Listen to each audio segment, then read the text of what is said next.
1,5 года я начала замечать, что он часто начал падать. На затылок падал, потом и вперед падал, и повыбивал все свои зубы. И я обращалась в больницу, уделала УЗИ, рентген головы, нарушений ничего не было, было все хорошо.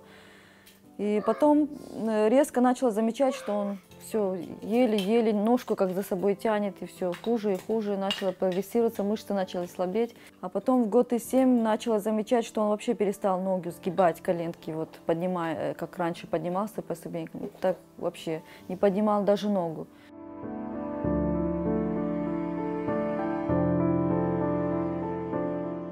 Начала обращаться по врачам, неврологу, хирургу. Ну, они сказали, что ну вот слабость мышц просто, миопатия, во-первых, может быть какая-то. Надо пролечиться, пройти курс там массажа, процедуры назначили. Походили, но улучшений никаких не было, даже после процедур. Мы уже легли потом в Симферополе в городскую больницу на Титова. Там прошли полную консультацию, реабилитацию, всех врачей прошли.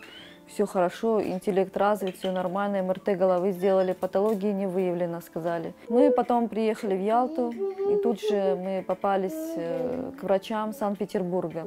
Они здесь приехали, тоже проводили консультации. И когда посмотрел врач, невролог, как он ходит, ему сказали пройтись вот так, надо дверей. Он тогда ходил уверенно, все нормально было. Ходил раз и упал, а потом раз опять ходил.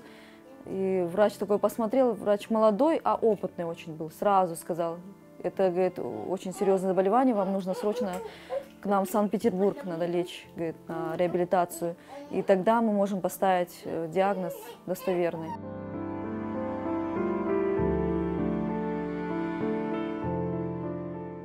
Я вам скажу, как прямо, что есть у ребенка очень серьезное заболевание. Только вы не переживайте, не надо все близко к сердцу принимать, его можно вылечить с помощью одного укола. Да, укол очень дорогой, $2,5 миллиона стоит, но возможно это, говорит, приостановить и, конечно же, вернуть все эти потерянные навыки, которые были до этого у ребенка.